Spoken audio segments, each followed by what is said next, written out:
శంభోర్మూర్తిశ్చరతి భువనే శంకరాచార్యరూపా. భాగ్యనగర ప్రజల భాగ్యవశం చేత శంకర జయంతి మహాపర్వదిన సందర్భంలో స్కందగిరిలో వేంచేసి ఉన్న సుబ్రహ్మణ్యేశ్వర స్వామివారి స్వర్ణబంధన కుంభాభిషేక మహోత్సవానికి స్వామివారు రావటం, ఆ పరంపరగా శంకర జయంతి దాకా ఇక్కడ ఉండి ఈ భక్తులందరినీ కూడాను అనుగ్రహించడం, ఇదంతా మన యొక్క పురాకృతమైనటువంటి పుణ్యవిశేషంగా మనందరం భావించాలి.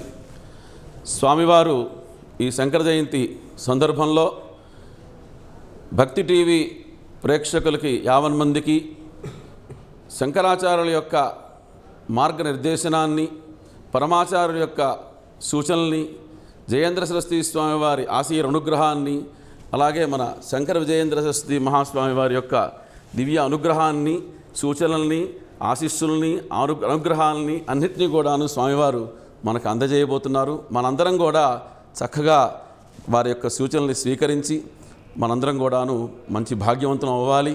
అందరికీ కూడాను స్వామివారి యొక్క కృప, జగద్గురువుల యొక్క ఆశీస్సులు, కామాక్షి అమ్మ యొక్క అనుగ్రహం ఉండాలి అని ప్రార్థిస్తూ స్వామివారిని ఈరోజు ఈ కార్యక్రమానికి సవినయంగా భక్తి టీవీ తరఫున ప్రార్థిస్తున్నాం. నమస్కారం. కంచి స్వామివారితో ప్రత్యేక కార్యక్రమానికి స్వాగతం, సుస్వాగతం. ఆదిశంకర భగవత్పాదుల నుంచి దాదాపు 2500 సంవత్సరాలుగా కంచి కామకోటి పీఠాధిపత్యం అవిచ్ఛిన్నంగా నిరంతరాయంగా కొనసాగటం హిందువులందరికీ ఎంతో హర్షదాయకం.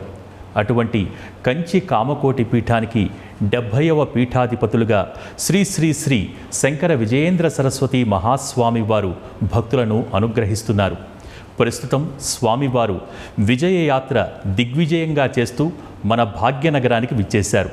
మీ అందరి తరపున వారికి భక్తిపూర్వక స్వాగతం పలుకుతూ ఈనాటి ముఖాముఖిలో ముందుకు వెళ్దాం. ముందుగా మా భక్తి టీవీ యాజమాన్యం తరపున, మా సిబ్బంది అందరి తరపున, అలాగే మా ప్రేక్షకులందరి తరపున కూడా మీ పాదాలకు నమస్కారాలు తెలియచేసుకుంటూ మీ ఆశీస్సులు కోరుతూ మీ అనుమతితో ఈ ముఖాముఖిలోకి ప్రవేశిద్దాం. స్వామి, ముందుగా శంకర జయంతి సందర్భంగా ఆదిశంకరుల జీవిత విశేషాలు మీ వాణి ద్వారా వినాలని మా అందరి కోరిక. ఆదిశంకరుల జీవితంలోని ముఖ్య విశేషాలను మా ప్రేక్షకులందరికీ తెలియజేయవలసిందిగా కోరిక. ముఖ్యంగా ఆదిశంకరుల జీవితం నుంచి ఈ సమాజం నేర్చుకోవాల్సిందేంటి? యదా యదా హి ధర్మస్య గ్లానిర్భవతి భారత అభ్యుత్థానం అధర్మస్య తదా ఆత్మానం సృజామ్యహం అని కృష్ణ పరమాత్మ ఎప్పుడెప్పుడు ధర్మ ప్రచారానికి అవసరం ఉన్నదో, ధర్మంలో శ్రద్ధ, భక్తి, స్నేహం తగ్గినప్పుడు, ధర్మాచరణ గురించి వివరాలు ప్రజలు తెలుసుకోవాల్సిన అవసరం ఉన్నప్పుడు, ధర్మాన్ని తెలుసుకోకుండా అధర్మంలో అభిరుచి అధికమైన సందర్భంలో భగవంతుడు అవతారం చేస్తారు. అలా మత్స్యకూర్మ, వరాహ, నరసింహ, వామన, పరశురామ, బలరామ, రామ, కల్కి, కృష్ణావతారాలు. ఈ దశావతారాలు మహావిష్ణువు యొక్క అవతారం. 9 అవతారాలు అయినాయి. ఈ కలియుగంలో ప్రజల మధ్యలో ధర్మాల గురించి వివరాలు తెలపటానికి, ఉపదేశం ద్వారా అధర్మ బుద్ధిని తొలగించటానికి, అంటే వ్యక్తి సంహారం అనేది ముఖ్య విషయం కాదు. ఈ కలియుగ అవతారంలో వ్యక్తిలో ఉండే అహంకారము, అజ్ఞానము, అశ్రద్ధ, అధర్మ బుద్ధి, వీటిని తొలగించటానికి జ్ఞానం ద్వారా వారికి ప్రతిభ, ప్రకాశం కలిగించటానికి కేరళ దేశంలో కాలటి అనే గ్రామములో ఆర్యాంబ శివగురు దంపతులకి సత్పుత్రుడుగా దయాలుతాం స్తువన్ శంభోహో దీనేష్వపి మహత్స్వపి, ఆ పరమేశ్వరుడు యొక్క అనుగ్రహం అనేది అందరిలో సమానంగా ఉంటుంది.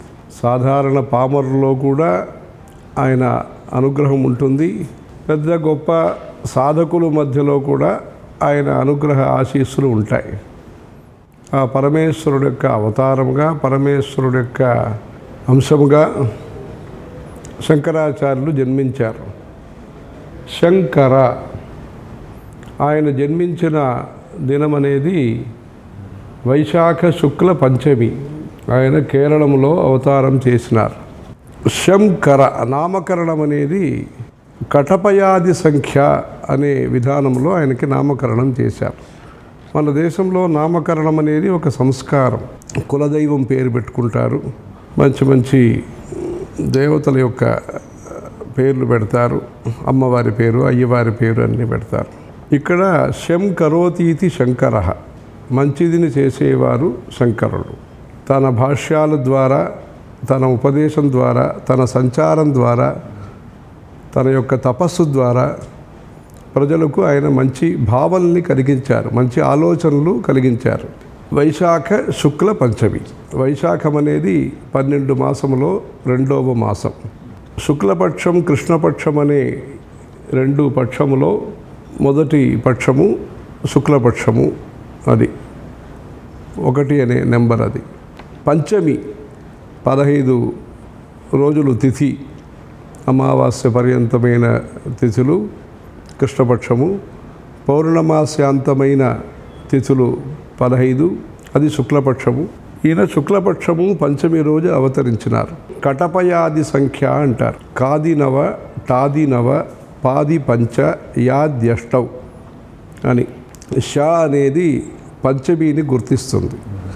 యా, ర, ల, వ, ష. ఇది ష అనేది పంచమి. కకారం అనేది శుక్లపక్షం, మాసంలో 2 పక్షాలు శుక్లపక్షంని, అది దానికి గుర్తుగా క. రా, రేపం అనేది యా, రా, అది వైశాఖ మాసం. వైశాఖ మాస శుక్లపక్ష పంచమి. అంకానాం వామతో గతి అంటారు నెంబర్లు. ఇక్కడి నుంచి ఇలా చదవాలి. అది పంచమి, శుక్లపక్షము, వైశాఖ మాసం. అది శంకర అని ఆయనకు పేరు పెట్టారు. ఆయన అద్వైత తత్వాన్ని బ్రహ్మసత్యం జగన్మిథ్య జీవో బ్రహ్మైవ నాపరః అని ఆ అద్వైత తత్వాన్ని 32 వయసు లోపల ఆయన ప్రచారం చేశారు. ఆ సేతు సీతాచలం అంటారు ఇక్కడ. అలా అన్ని ప్రదేశానికి వెళ్ళి పాదసంచారంగా వెళ్ళి జ్యోతిర్లింగాలు సందర్శించి, శక్తిపీఠాలు సందర్శించి, పుణ్యతీర్థముల్లో ఆయన స్నానం ఆచరించి, పుణ్యతీర్థముల గురించి స్తోత్రాలు, నర్మదాష్టకం, యమునాష్టకం, గంగాష్టకం అని ఆ తీర్థ దేవతల గురించి స్తోత్రం రాసి, ఆయన దేశం యొక్క సమైక్యతకు, ఉపాసనా పద్ధతిలో కూడా సమైక్యత. అంటే ఇష్టదైవం ఎవరైనా మీరు పూజించండి, శివుణ్ణి, అమ్మవారిని, విఘ్నేశ్వరుణ్ణి, సూర్యుడు, అలా పంచాయతనములో మహావిష్ణు, అలా శివ పంచాయతనం, ఏదైనా పంచాయతనం మనం పూజించవచ్చు, కానీ అందరినీ పూజించాలి అని చెప్పి ఆదిత్యం, అంబికాం, విష్ణుం, గణనాథం, మహేశ్వరం, రూప అరూప ఉపాసన. అంటే సాలగ్రామం ఉందనుకోండి, నర్మదా బాణం ఉన్నది, దానికి విగ్రహం ఉన్నదా? ఉన్నది. లేదా? లేదు. అంటే కన్ను, ముక్కు, చెవి అలాంటి విగ్రహ స్వరూపం లేదు, కానీ ఏదో ఒక బింబం, మూర్తి ఉన్నది, నర్మదా బాణం ఉన్నది. అలా ఆయన రూప అరూపమైన ఆ పంచదేవత ఉపాసనా పద్ధతి పంచాయతనం అంటారు. ఇంట్లో ఆ శివ పంచాయతన పూజ, వీటిని ప్రచారం చేశారు. భక్తి, నీతి, కర్మ, జ్ఞానం, ఇచ్ఛాశక్తి, జ్ఞానశక్తి, క్రియాశక్తి స్వరూపిణి అంటాం. మంచి సంకల్పాలు ఉండాలి. భక్తితో చిత్తశుద్ధి కోసరం మనం పూజలు చేయాలి. వినమ్రత ఉండాలి దాంట్లో. నిత్య అనుష్ఠానాలు చేయాలి. కర్మ ఏదైతే ఉన్నదో దాన్ని మనం వదలకూడదు, కర్మ మనల్ని వదలాలి. ఫలాలమివ ధాన్యార్థి సర్వం శాస్త్రం పరిత్యజేత్ అంటే ఒక వ్యవసాయం చేస్తారు, అప్పుడు ధాన్యాలు పండిస్తారు, కసువులు తర్వాత వదిలేస్తాం, ధాన్యం దొరికిన తర్వాత కసువుల్ని పారేస్తాము, అది కూడా ఉపయోగిస్తాం అనుకోండి, అది ఆవులకు ఇస్తాం, అది వేరు.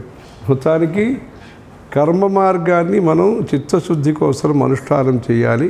చిత్తశుద్ధి వచ్చిన తర్వాత సర్వసంగ పరిత్యాగం అనేది వస్తుంది.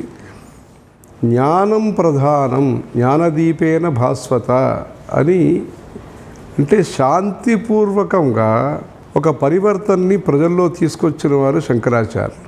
మాటలతో ఆయన మార్పు తీసుకొచ్చారు, మౌనం ద్వారా మార్పు తీసుకొచ్చారు, సంచారం ద్వారా మార్పు తీసుకొచ్చారు, ఆయన యొక్క ప్రభావం చేత, తపస్సు చేత మార్పు తీసుకొచ్చారు.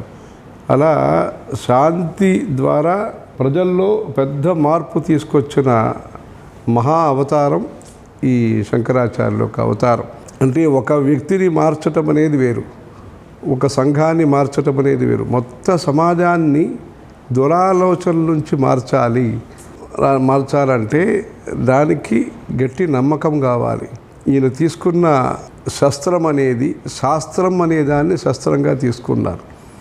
తస్మాత్ శాస్త్రం ప్రమాణంతే కార్యాకార్య వ్యవస్థితౌ. ఈ వేద మతం ఏదైతే ఉన్నదో, ఔపనిషద మతం అంటే ప్రజల్ని భగవంతుడు సృష్టింపచేసినప్పుడు ఆ ప్రజలు సుఖాని కోసరము, సౌజన్యాని కోసరము ఆయన ధర్మం అనేదాన్ని ఒక ప్రసాదంగా మనకిచ్చారు. దేవాన్ భావయతానేన తే దేవా భావయంతు వహ పరస్పరం భావయంతః శ్రేయఃపరం అవాప్స్యత. దేవతల్ని పూజించండి, శాస్త్ర ప్రకారం పూజించండి, మీకు సుఖం శాంతి కలుగుతుంది అని భగవంతుడు ఆదేశించినారు. ఆ ఆదేశాన్ని కార్యరూపంలో తీసుకురావటానికి శంకరాచార్యులు గీతా భాష్యము, విష్ణు సహస్రనామ భాష్యము, భజగోవిందము, వ్యాస మహర్షి రాసిన బ్రహ్మసూత్రాలకి భాష్యము, అలా మంచి భాషలు, మంచి ఆలోచన ద్వారా ఆయన పెద్ద మనస్సులో మార్పు తీసుకొచ్చి శాంతి, భద్రత, ఏకత అని ఈరోజు ఏదైతే మనం మాట్లాడుతున్నామో దాన్ని ఆయన కార్యరూపంలో చేసి ఈ కలియుగములో అవతారంగా వచ్చిన వారు శంకరాచార్యులు. వారి జయంతి ఉత్సవం అనేది వైశాఖ శుక్ల పంచమి. వారు వేదో నిత్యం అధీయతాం అని చెప్పి వేదాల్ని కాపాడండి అంటే జ్ఞానానికన్నా గొప్ప వస్తు పదార్థం ఈ లోకంలో లేదు. నహి జ్ఞానేన సదృశం పవిత్రమిహ విద్యతే, జ్ఞానాగ్ని సర్వకర్మాణి భస్మసాత్ కురుతే అర్జున అని చెప్పి ఆ జ్ఞానాన్ని మనకు సక్రమంగా ఉపనిషత్తులు చెప్పిన ప్రకారంగా జ్ఞానాన్ని విశదీకరించి, ఆయన సొంత మతం అని ఏం చెప్పలేదు. వేదానికి ఇదే అభిప్రాయం, వ్యాకరణ శాస్త్ర ప్రకారం ఇది, మీమాంసా శాస్త్ర ప్రకారం ఇది, శారీరక ఉత్తర మీమాంసా ప్రకారం ఇది అని వ్యాఖ్యానం రాశారు. వారి జయంతి సందర్భముగా కాశ్మీర్లో కూడా ఈ సంవత్సరము వేద పండితులు వెళ్ళి పారాయణము, హోమం ఇవన్నీ విశ్వశాంతి కోసరం 10 సంవత్సరంగా చేస్తున్నారు. మధ్యలో 2 సంవత్సరం కొంచెం ఆగింది. ఈ సంవత్సరం మళ్ళా వేద పండితులు వెళ్ళి ఆ శంకరాచార్య హిల్లో చేయబోతున్నారు. చాలా మంచి విషయాలు మాకు బోధ చేశారు. శంకరాచార్యులు వారు మౌనంతో మార్పు తీసుకొచ్చారన్నది ప్రతి ఒక్కరూ ఆదర్శంగా తీసుకోవాలి. తర్వాత స్వామి నడిచే దైవంగా ప్రసిద్ధిగాంచినటువంటి శ్రీ శ్రీ శ్రీ చంద్రశేఖర సరస్వతి మహాస్వామి వారి మొదటి దర్శనం మీకు ఎప్పుడు కలిగింది, ఎలా కలిగింది? అంటే కంచిపీఠములో శంకర జయంతి సందర్భముగా వేద పరీక్షలు నిర్వహణ చేస్తారు. అలా మహారాష్ట్రలో సాతారా అని ఒక ఊరు, అక్కడ వేద పరీక్షలు నిర్వహణ చేశారు. ఆ సంఘంతో పాటు మనం అక్కడికి వెళ్ళటం అనేది జరిగింది. అప్పుడు ఒక శాస్త్ర సభ కూడా ఏర్పాటు చేశారు. కాశీ, మహారాష్ట్ర, తమిళనాడు, ఆంధ్ర ఈ ప్రాంతం వాళ్ళు చాలా పెద్ద పండితులందరూ కూడా ఆ వ్యాకరణ, మీమాంస, వేదాంత సదస్సులో పాల్గొన్నారు. ఆ సాతారాలో శ్రీ జయేంద్ర సరస్వతి స్వామివారు కూడా అక్కడే ఉన్నారు. ఆ శంకర జయంతి సందర్భంలో ప్రతినిత్యము ఊరేగింపు జరిగేది. ఆ ఊరేగింపు జరగటంలో ఒక కార్యకర్తగా ఆ శంకరాచార్యులకి చామర సేవ చేసే ఒక కార్యకర్తగా ఒక అవకాశం వచ్చి అప్పుడు స్వామివారిని సందర్శనం చేసుకోవటం, నమస్కారం చేయటం, అక్కడ పక్క నుండి అప్పుడప్పుడు వారిని అంటే ఇక పూజా స్థానంలో కూర్చుంటారు, ఊరేగింపు విష్ణు సహస్రనామం పారాయణంతో ఊరేగింపు అని చేస్తారు. శంకరాచార్యులు పూజ చేస్తారు. ఇలా సాతారాలో ఉన్నప్పుడు వారి ప్రథమ సందర్శనం మనకు గుర్తు వచ్చి మనం చేసుకున్న సందర్భం. తర్వాత కర్ణాటక ప్రదేశంలో సిద్ధపూర్ అని ఒక ఊరు, గుల్బర్గా పక్కన బ్రహ్మపూర్ అని, ఆ బ్రహ్మపూర్లో ఒక పాతాళేశ్వర స్వామి శివాలయం అక్కడ కూడా శంకర జయంతి సందర్భంలో అప్పుడు దర్శనం చేసుకుని అప్పుడు వేద పరీక్ష పూర్తి కార్యక్రమం, అప్పుడు వారి దివ్యహస్తము చేత సన్మానాది ఆశీర్వచనాలు ఇవన్నీ అప్పుడు అందించారు. అంటే ఆ సందర్భంలో ఆ సంవత్సరం వారు ఏం చెప్పారంటే, ఎవరు వేద పరీక్షల్లో ఉత్తీర్ణులైనారో వారందరికీ కూడా ఈ కాసులుగా ఇవ్వాలి సన్మానం అని చెప్పేశారు. అంటే 1000 రూపాయలు 2000 రూపాయల అలాంటి దీన్ని అందరూ ఒక ఇదిగా చేసి అప్పుడు దాన్ని అనుగ్రహం చేశారు. అలా అప్పుడు ఇంకా కొంచెం దగ్గర ఉండి అప్పుడు ఒకరోజు ఉదయము వారి సందర్శనము, సంభాషణ అవకాశం, అలాంటి ఆశీర్వచనం అప్పుడు దొరికింది ఆ గుల్బర్గాలో. అప్పుడు వారు దివ్యంగా విశేషమైన అనుగ్రహం అక్కడ చేశారు. అది మహాస్వామి వారి జీవిత విశేషాలని గ్రంథరూపేణ ఇప్పటి యువత స్పృశిస్తే కనుక అనేక అద్భుతమైన విషయాలు గ్రంథరూపేణ తెలుస్తూ ఉన్నాయి. కానీ మీరు వాటన్నిటినీ ప్రత్యక్షంగా వీక్షించారు కూడా. స్వామివారి జీవితంలో, మహాస్వామి వారి జీవితంలో ముఖ్యమైన ఘట్టాలు అంటే మీరేం చెప్తారు స్వామి?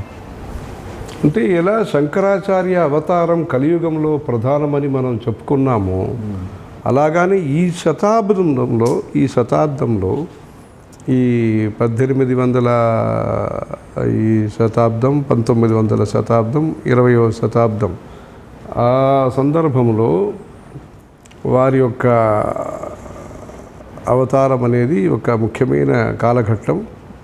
అంటే కలియుగం మొదలై 5000 సంవత్సరాలు ఒక రకంగా ఉంటుంది, తర్వాత ఇంకొక రకం అంటారు. అలా ఈ 5000 సంవత్సరాలు పూర్తయ్యే ముందు జన్మించిన వారు కంచి మహాస్వామి వారు. అది ఒక మనం గ్రహించాల్సిన ఒక విషయం. అది ఆ సందర్భంలో వారు పుట్టి, అంటే దేశానికి, సమాజానికి, భక్తులకి ముగ్గురికి కూడా ఆయన వారు చేసిన అనుగ్రహం ఎంతో అసంఖ్యేయం.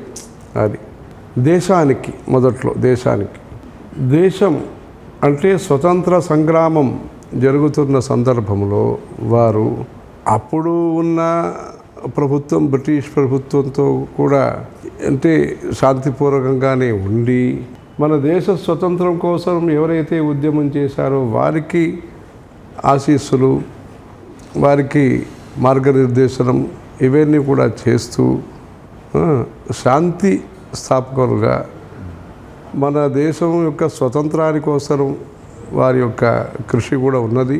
అప్పుడు ఆ సందర్భంలో విదేశ బట్టల్ని మానేయాలని ఒక ఉద్యమం జరిగినప్పుడు స్వామివారు చిన్న వయసు, అంటే వాళ్ళకి 20 వయసు ఏమో, 25 లోపల ఉంటుంది. ఆ సందర్భంలో రామేశ్వరం ధనుష్కోటిలో విశేషమైన అలంకరణ ఈ వస్త్రాల్ని సముద్రంలో పట్టు వీళ్ళని వదిలేసి అప్పటి నుంచి ఖాదీ అది వారుగా స్వయంగా స్వీకరించిన ఆ దేశం యొక్క స్వతంత్రం కోసం, ఆ ఉద్యమాని కోసం వారు ఇచ్చిన ఒక ఆదరణ. మహాత్మా గాంధీజీ గారు 1927లో కేరళంలో వారు పర్యటన చేస్తున్నప్పుడు సందర్శనం చేసి అనేక విషయాలు చర్చించారు. అలా పెద్ద పెద్ద నేతలందరూ కూడా వచ్చి వారి యొక్క ఆశీస్సులు, మార్గదర్శనాన్ని తీసుకున్నారు. ఇది దేశం విషయం. రెండవది సమాజంలో ఈ ఆడంబరం పనికిరాదు, లగ్జరీ పనికిరాదు, ఈ వరకట్టడం ఇదన్నీ సరికాదు. పేదవాళ్ళు అందరూ కూడా వారందరికీ బాధ కలుగుతుంది. ఈ విషయాలన్నీ కూడా వారి ప్రవచనంలో చెప్పి సామాజిక ఉత్థానం వికాసం కోసరం ఇంకా అనేక విషయాలు, అంటే మన భోజనంలో ఉండే ప్రమాదములు, అంటే అలా చెడ్డ అలవాట్లు, ప్రజాసేవ చేయాలని, పూర్తధర్మం చేయాలని, సోషల్ సర్వీస్. ఒకే రోజు ప్రజలందరినీ సమకూర్చి ఒక గ్రామంలో ఒక గుంట తవ్వించారు. అది పూర్తధర్మం. తంజావూరు ప్రదేశంలో వారు ఒకే రోజు, అంటే సాధారణ వ్యక్తి నుంచి జమీందార్ వరకు అందరూ కూడా కలిసి, అందరూ కూడా మట్టి అన్ని తవ్వి ఒక పుష్కరిణి నిర్మాణం చేశారు. అలా పాత గుడి ఏదైతే ఉన్నదో జీర్ణోద్ధారణ చేయాలి. ఈ విషయం సమాజం విషయం, ఇలాంటి విషయాలు సమాజం. మూడవది భక్తి. దేశము, సమాజము, భక్తి.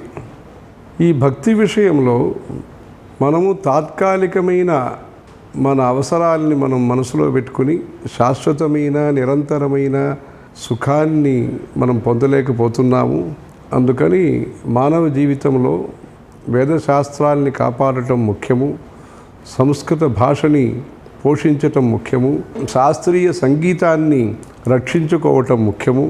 ఈ జానపద గీతములు అంటారు.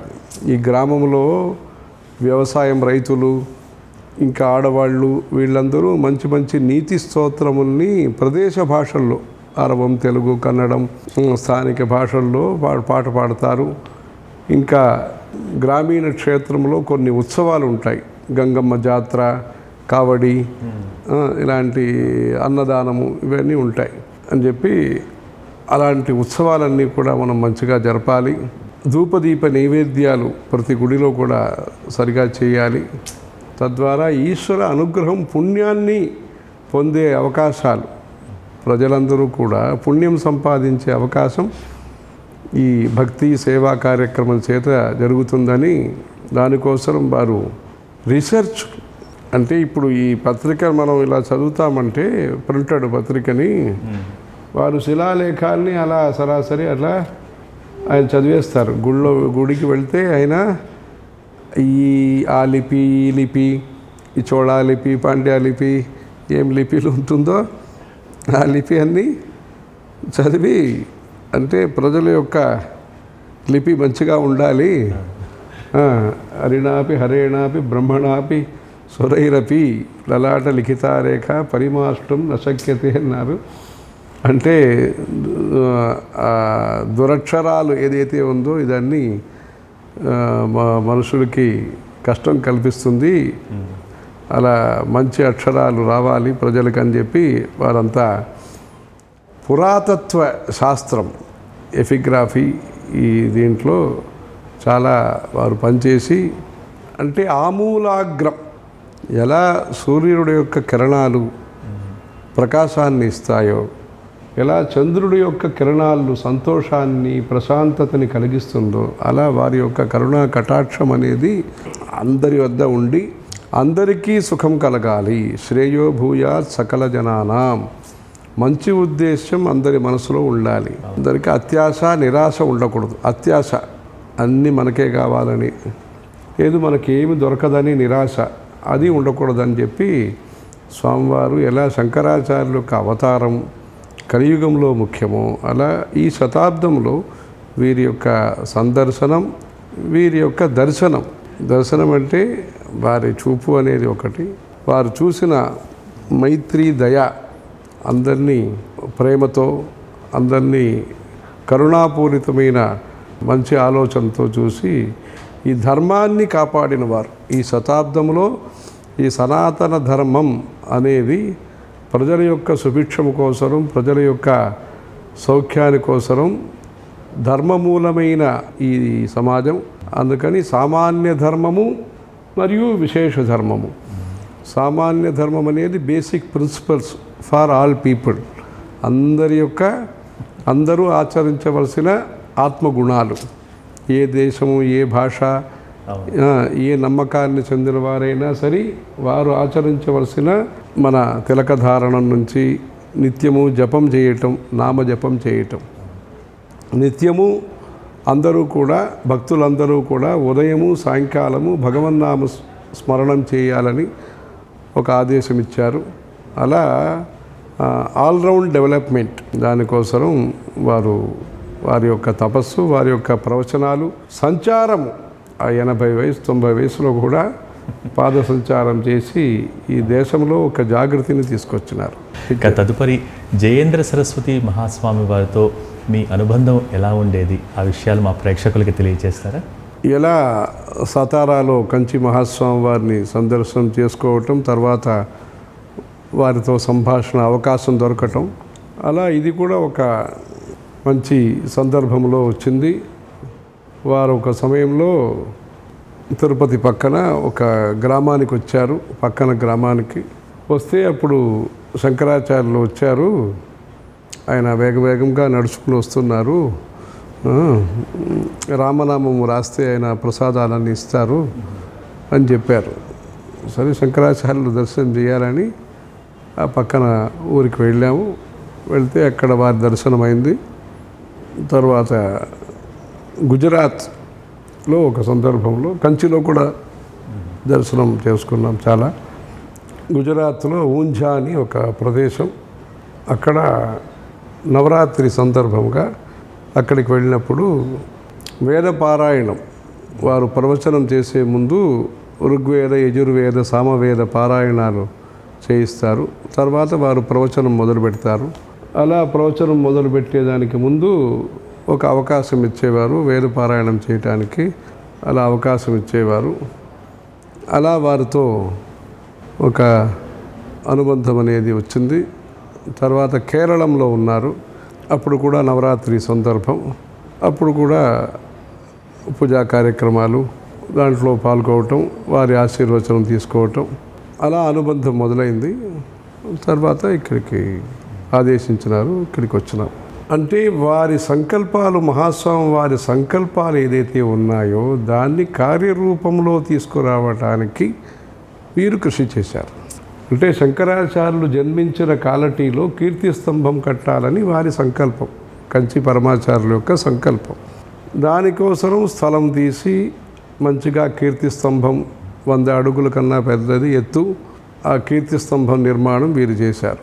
అలా గంగా తీరంలో 1930 ప్రాంతంలో చాతుర్మాస్యము కంచి మహాస్వామి వారు చేశారు.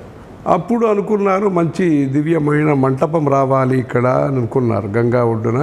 దాన్ని శ్రీ జయేంద్ర సరస్వతి స్వామి వారు అక్కడ మంచి గుడి, వెంకటేశ్వర స్వామి, కామాక్షి అమ్మవారు, సహస్రలింగం శిఖరం, అంటే గంగా యమున సంగమంలో, సరస్వతి సంగమంలో స్నానం చేసేవాళ్ళు శిఖర దర్శనం చేసుకోవాలి.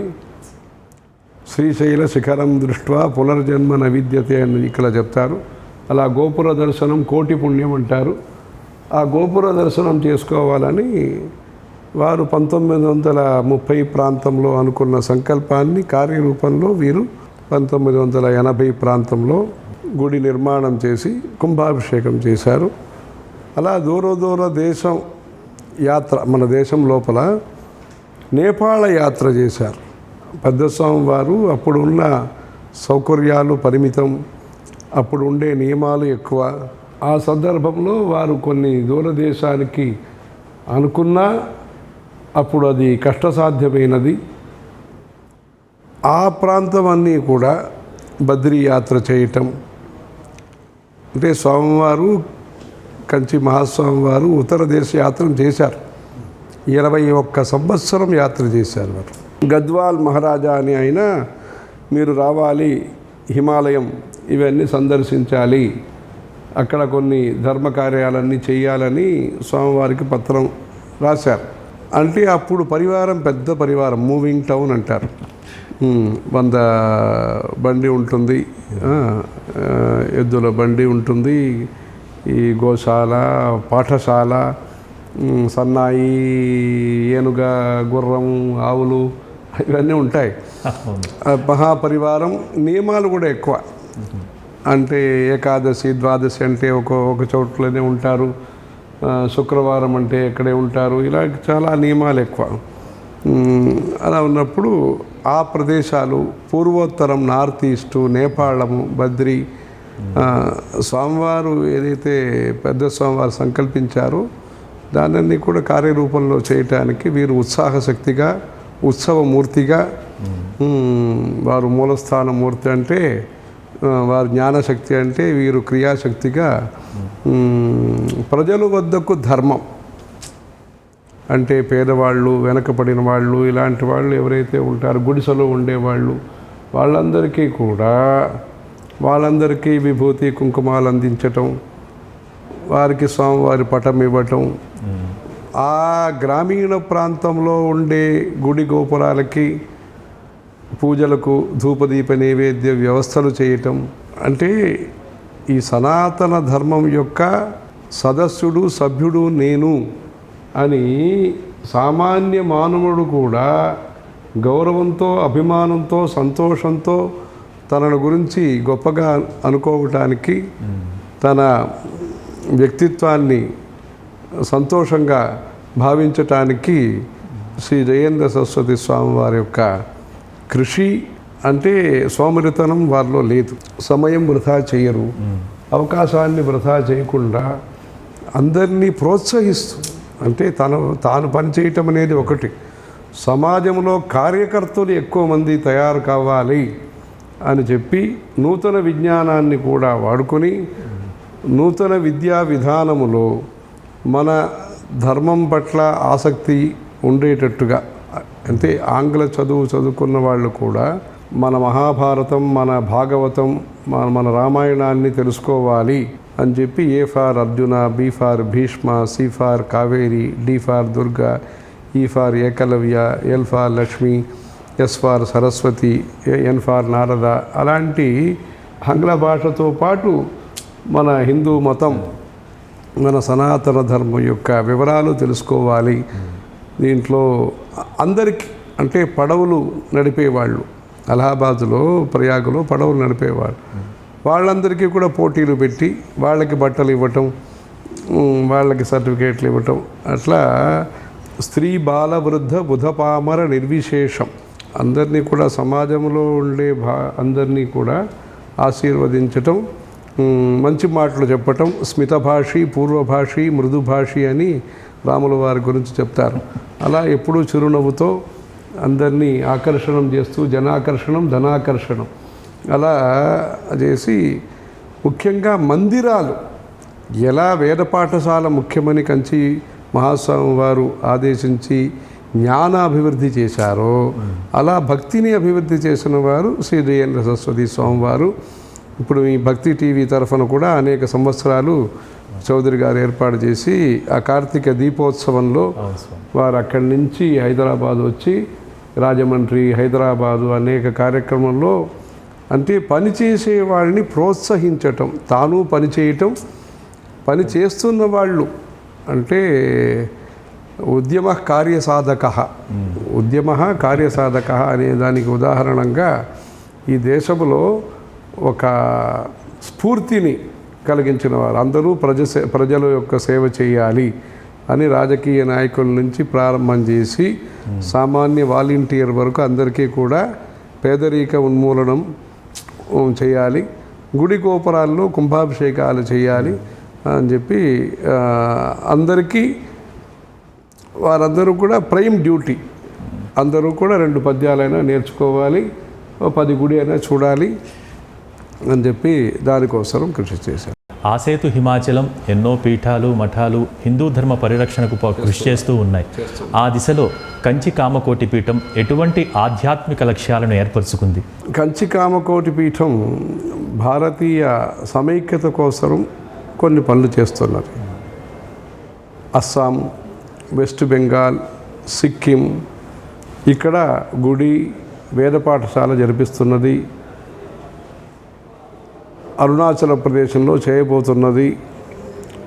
అంటే సౌకర్యం ఉండే చోట్లో పని చేయటం అనేది ఒకటి, అసలు ఏమీ లేని చోట్లో మన సంబంధం అనేది కష్టసాధ్యమని ఉండే చోట్లో అక్కడ ఎక్కువ మనం ధ్యానాన్ని ఇచ్చి కాన్సన్ట్రేట్ చేసి అక్కడ పని చేయటం. కాశ్మీర్లో అక్కడ యొక్క కల్చర్ని డెవలప్ చేయాలని అమర్నాథ్ యాత్ర వైభవం అనే పుస్తక ఆవిష్కరణ, అక్కడ లౌగాక్షి మహర్షి అని ఒక ఆయన కాశ్మీర్ వారి యొక్క గృహ్య సూత్రం పుస్తకం అచ్చువేయటం, అలా అక్కడ రాజతరంగిణి అని ఒక పుస్తకం అక్కడ కాశ్మీర్ చరిత్రం గురించి దాని యొక్క ప్రవచనాలు ఏర్పాటు చేయటం. మన సంస్కృతిలో ఇప్పుడు ప్రచారంలో లేని మంచి మంచి విషయాలు ఏదైతే అరుదైపోయినదో, రేర్ అయిందో దాన్ని కాపాడటం కోసం కృషి చేస్తున్నది కంచిపీఠం. అలా గోవాలో కూడా ఒక గోమంతక్ బాలాజీ మందిరని కట్టడం. అంటే ఎక్కడ మనకి లోపం కలిగిందో, ఎక్కడ గ్యాప్ అయిందో దాన్ని పూర్తి చేయటం, అది లేకుండా మనకి లోపం లేకుండా చూసుకోవటం. అలా జగన్నాథ్పురిలో అథర్వవేద పాఠశాల అది. అంటే కంచి స్వామివారే ఈ శతాబ్దంలో అథర్వవేదాన్ని పునరుద్ధరణ చేశారు. అంటే ఏదో ఒక 2 కుటుంబాలు గుజరాత్లో ఉంటే వారి దగ్గరికి వెళ్ళి ప్రవర్తితో దీపైవ ప్రదీపాత్ అంటారు. అంటే స్వశాఖ అధ్యయనం చేసిన వారు, తరతరాలుగా అథర్వవేదాన్ని చెందిన వారి దగ్గర నుంచి ఇక్కడి నుంచి శిష్యుల్ని పంపించి వారు అథర్వవేద అధ్యయనం చేసి ఇప్పుడు 100 మంది ఉన్నారు అథర్వవేదం చదువుకున్న వాళ్ళు.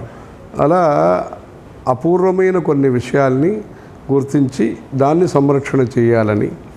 తర్వాత కంచి మహాస్వామి వారు ఒక హిస్టరీ ప్రాజెక్టు ప్రారంభించారు, అది చేస్తున్నాము. ఉట్టంకిత విద్యారణ్య ట్రస్ట్ అని ఒకటి పెట్టి సంస్కృత భాషలో ఇన్స్క్రిప్షన్స్ ఎక్కడెక్కడ ఉన్నాయో, ఆఫ్ఘనిస్తాను, ఇండోనేషియా, పాలి, ఇంకా విదేశం నేపాళము, ఇక్కడక్కడ ఉండే ఇండియాలో ఒరిస్సా, ఇక్కడ ఆంధ్రదేశం, అన్ని చోట్ల ఉండే సంస్కృత భాషలో ఉండే శిలాశాసనాన్ని ఆంగ్ల భాష అనువాదంతో సహా ముద్రింపచేయటం, అది స్వామివారు మొదలుపెట్టి మొదటి పుస్తకం వారే ఆవిష్కరణ చేశారు 1980s అప్పుడు చేశారు. అది ఇప్పుడు 10 పుస్తకాలు వచ్చినాయి. బీసీ ఏడి కాలక్రమానుసారంగా అది వివరాలతో అది పబ్లిష్ చేస్తున్నాం. అలా కంబోడియా గురించి అది కూడా వారు వ్యాసభారత సదస్సు అని చేశారు. ఈ దేశం అనేది పుణ్యం పాపాన్ని నమ్ముకున్న దేశము.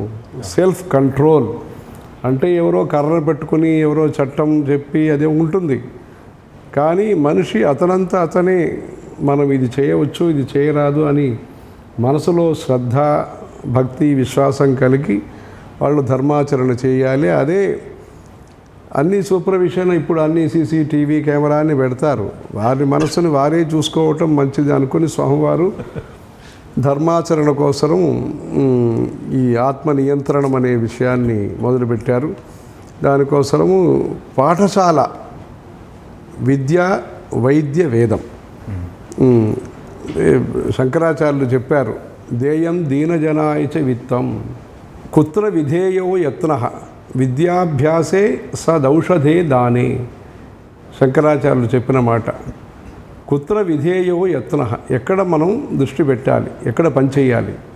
విద్యాభ్యాసే, చదువు కోసం మీరు పనిచేయండి. సదౌషధే, మంచి మందు ఇప్పించండి ప్రజలకి. దాని ఎవరైతే సౌకర్యంగా ఉన్నారో వారు సౌకర్యం అవసరమైన వాళ్ళకి సహాయం అందించండి. ఇది శంకరాచార్యులు చెప్పిన మాట. దానికోసము కంటి ఆసుపత్రులు ఒక 15 జరుగుతున్నాయి దేశవ్యాప్తంగా. ప్రతి రాష్ట్రంలో కూడా కంటి ఆసుపత్రి అనేక ప్రాంతంలో ఇవి ఉన్నాయి. అస్సాంలో కూడా కంటి ఆసుపత్రి ఉన్నది. ఇలా వైద్య సేవ కంచిలో కూడా ఉంటుంది. వైద్య సేవ అందించటం, అదే వేదశాస్త్రాల్ని పరిరక్షించటం. ప్రతి గ్రామంలో కూడా మన వేదశాస్త్ర ప్రచారకులు దొరికేటట్టుగా మెయిన్ పవర్ తయారు చేయటం, HR హెరిటేజ్ అండ్ రీసెర్చ్ దీన్ని తయారు చేయటం. ఇది గో సంరక్షణ చేయటం. దేశీ ఆవులు ఏవైతే ఉన్నాయో ఈ దేశీ ఆవుల్ని కాపాడటం కోసం కంచిలో 4-5 గోశాలలు ఉన్నాయి. ఇంక ఇతరత్ర కూడా గోశాలలు ఉన్నాయి. అలా గో సంరక్షణం, వేద సంరక్షణం, సంగీత శాస్త్ర ప్రచారము, సంగీత పాఠశాల, సన్నాయి నాదస్వరం పాఠశాల ఆడవాళ్ళకి మగవాళ్ళకి. అలా ధర్మ ప్రచారం అంటే ఇది వరకు సమాజ సేవ కూడా ఎక్కువ జరిగింది, ఇప్పుడు జరుగుతున్నది. ఇప్పుడు సమాజ సేవలో అనేకం భక్తులందరూ కూడా చాలా చేస్తున్నారు. ఈ ధర్మ ప్రచారానికి అవసరం ఉన్నది దీనికి. అంటే ఇప్పుడు గ్రామంలో వసతి వచ్చింది, టెలిఫోన్ వసతి, కారు వసతి, సౌకర్యాలన్నీ వచ్చినాయి. సర్కారు చేస్తున్నది, స్వచ్ఛంద సంస్థలు చేస్తున్నారు. కానీ మన భాష, మన భావన, మన భక్తి, మన భోజన పద్ధతి వీటినన్నీ కూడా కాపాడాలి అనే దృష్టితో దేశ సమైక్యత కోసరము ఈ విషయాలన్నీ చేస్తున్నారు. అది కాకుండా మఠం యొక్క కార్యక్రమాలు ఏముంటుందో అది పూజ, ఇంకా ధర్మశాస్త్ర పరిరక్షణము, హిందువుల పంచాంగ సదస్సు, దృక్ సిద్ధాంతం, వాక్య సిద్ధాంతం అంటే ఒక రకంగా వీలైనంత వరకు ఈ పంచాంగంలో ఒకే రకంగా ఈ ఉత్సవాల వివరాలు ఇవ్వటం, పంచాంగ సదస్సు, అగ్నిహోత్ర సదస్సు.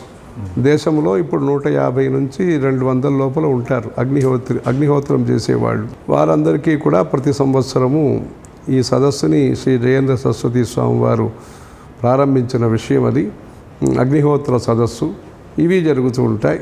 ఇలా మన దేశం యొక్క భావితరానికి మన ధర్మాన్ని అందించే ఒక ఉద్దేశ్యంతో ఈ విషయాలన్నీ జరుగుతుంటాయి. అందుకని ఒకవైపు ఉపాసన, భక్తి, వేద పాఠశాలలు, ప్రజలందరికీ సహకారాని కోసము నూతన విద్యాలయములు, చదువు, డిగ్రీ కాలేజు, యూనివర్సిటీ అలా జరుగుతుంటుంది. స్కూల్స్ ఉన్నాయి, ఓరియంటల్ స్కూల్స్, ఇవన్నీ చేస్తుంటాము. అక్కడక్కడ సంస్కృతి పాఠశాల అని చెప్పి ప్రజలందరూ కూడా పరిచయాన్ని ఒక స్కీమ్ చేస్తాం. ఈ భారతదేశం యొక్క ప్రజా సంగీతం అంటే ఏమి, ఆయుర్వేదం అంటే ఏమి అని చెప్పి, ఇది ఒక విజ్ఞాన ధర్మం, ఇది ఒక వికాస ధర్మం, ఇది ఒక విశ్వాస ధర్మం అనే దానికోసము భారతీయ గురు పరంపర విషయం ఏదైతే ఉన్నదో దాన్ని ప్రజల్లో ప్రచారానికోసరము ఇప్పుడు ధార్మిక్ నర్సరీ ప్రోగ్రాం చేస్తున్నాం. ఇప్పుడు ఈ చెట్లన్నీ, ముక్కలన్నీ ఇంకా పెద్దగా కావటానికి 5-10 సంవత్సరాలు అవుతుంది. అది వచ్చినప్పుడు కాయలు, పండు ఇవన్నీ ప్రజలకు దొరుకుతాయి. కానీ ఇప్పుడు ల్యాబ్లో ఉన్నట్టుగా, ల్యాబ్లో ఎలా ఉంటుందో అలా ఇప్పుడు పునాది అది జరుగుతుంటుంది. దీని యొక్క ఫలితాలు కొన్ని సంవత్సరం తర్వాత ప్రజలకు లభించే అవకాశం ఉంటుంది. అందుకని మనం నమ్మకంతో ఈ విషయాలన్నీ చేయాలి. దాంట్లో ఈ భక్తి టీవీ అనేది ఆంధ్రదేశంలో మంచిగా ఈ పుష్కరాలు, కుంభాభిషేకాలు, వ్రతాలు, కార్తీక మాస దీపోత్సవం ఇలాంటి మంచి మంచి విషయాలన్నీ కూడా మంచి సంకల్పముతో, ప్రోత్సాహంతో మంచిగా మీరందరూ చేస్తున్నారు. ఇలాంటి విజ్ఞానం ద్వారా మీరు పెద్ద వయసు వాళ్ళు ఎవరుంటారో వాళ్ళందరూ కూడా ఏమి అల్లరి లేకుండా, అక్కడే ఏమి కష్టం లేకుండా కుంభాభిషేకాన్ని సందర్శించే అవకాశాన్ని కల్పిస్తున్నారు. అందరికీ అందుబాటులో ధర్మాచరణ దొరికేదానికి మీ కృషి కూడా భగవంతుని ఆశీర్వచనంతో ఈ కార్యక్రమం కూడా మంచిగా జరగాలి. స్వామి, తర్వాత స్వామివారి విజయయాత్రలో ఉండటం వల్ల ఈరోజు భాగ్యనగర వాసులకి మీ దర్శన భాగ్యం కలిగింది.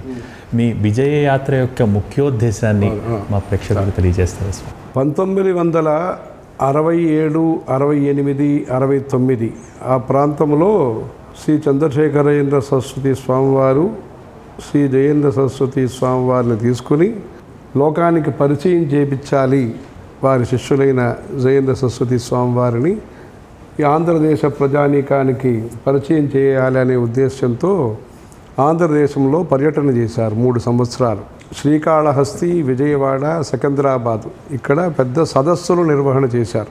2 పుష్కరాలు స్నానం ఆచరించినారు. గోదావరి పుష్కరము, కృష్ణా పుష్కరము.